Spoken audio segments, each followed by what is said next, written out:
E quando a gente está falando de fetos anencéfalos, Jader, como que funciona aí a parte de exigência legal? Agora saiu, exigência. Exigência legal para abortamento de fetos anencéfalos. Bom, a anencefalia é incompatível com a vida, não adianta, né? Por Sim. mais que às vezes a gente diga, não, mas é que eles, logo depois que eles nascem, eles ainda sobrevivem um tempo, é incompatível com a vida, a gente não tem, né? Quando não tem cérebro, tecido cerebral identificável ali, realmente é incompatível. Então, assim, o que precisa ser feito, na verdade, para a gente interromper essa gestação? Precisa ter laudo de 2 médicos, né, dizendo que foi feito o ultrassom, né, e que realmente não foi visto nem a calota craniana, nem o parênquima cerebral, né, e tem que anexar nesse laudo 2 fotos do ultrassom, uma em um corte sagital, né, e o outro em corte transversal. Então precisa ter 2 fotos do ultrassom e mais esse termo preenchido por 2 médicos, né, dizendo que realmente fizeram o ultrassom e que é uma anencefalia mesmo. E obviamente, né, o consentimento dela.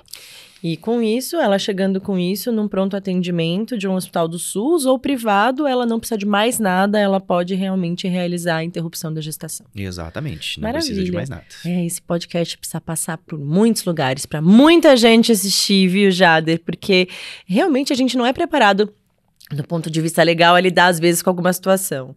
A gente precisa falar sobre isso para que a gente fique tranquilo. Às vezes a gente quer até ajudar, mas aí vem medo, né? Ai, caramba, mas será que eu não preciso falar com mais alguém? Não. O paciente tem o direito, a gente tem os documentos, isso não vai trazer nenhum tipo de problema. Na verdade, vai trazer problema para a paciente, a manutenção dessa gestação por mais tempo, né? Não, e é muito comum isso, né? Mas às vezes a gente vê que o pessoal se atrapalha, né? Sim. Então, assim, não, mas aí envolve o Poder Judiciário e aí acaba ficando aquela coisa, né? Recentemente, eu fiz um laudo para uma paciente que estava grávida de um feto anencéfalo, porque ela não conseguiu, né? Mesmo preenchendo todos os quesitos, ela não foi atendida no pedido dela, que ela queria interromper, aí envolveu o Poder Judiciário e aí a juíza pediu um laudo, né? De um profissional GO. Então eu elaborei... quanto tempo mais grávida ela permaneceu? Então, olha quantos dias feto? até ela conseguir, sabe? Já vi algumas vezes isso acontecer também, é muito triste. Pois é, a gente precisa aprender a simplificar e não complicar mais as coisas. Exatamente. Mas às vezes mesmo, sabe, assim, eu vou ser bem polêmica. O jurídico do próprio hospital não sabe lidar nessas situações.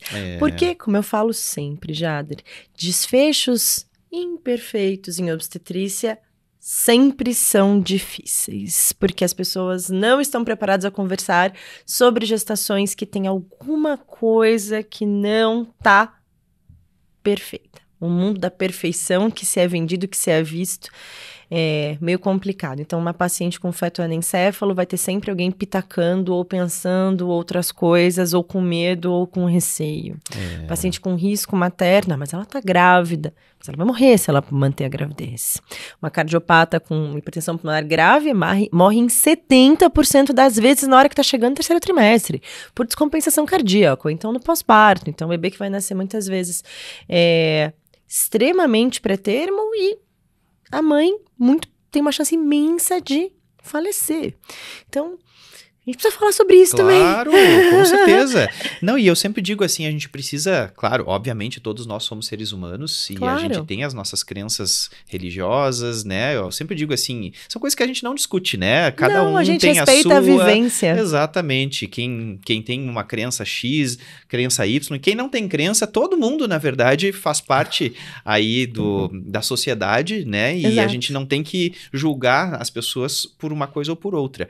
O que a gente tem como médico é que lembrar que a gente tem que deixar de lado, né, as coisas que a gente às vezes acredita, tanto questões filosóficas quanto políticas, porque quando a gente está sendo médico, a gente está ali para acolher um ser humano, né? Exato. E isso a gente tem que se despir de todas essas coisas para que realmente a gente consiga fornecer um atendimento de qualidade e realmente a gente consiga acolher, né, aquela pessoa naquilo que ela está buscando naquele momento. Perfeito, Jader. Acho que foi muito claro e muito legal.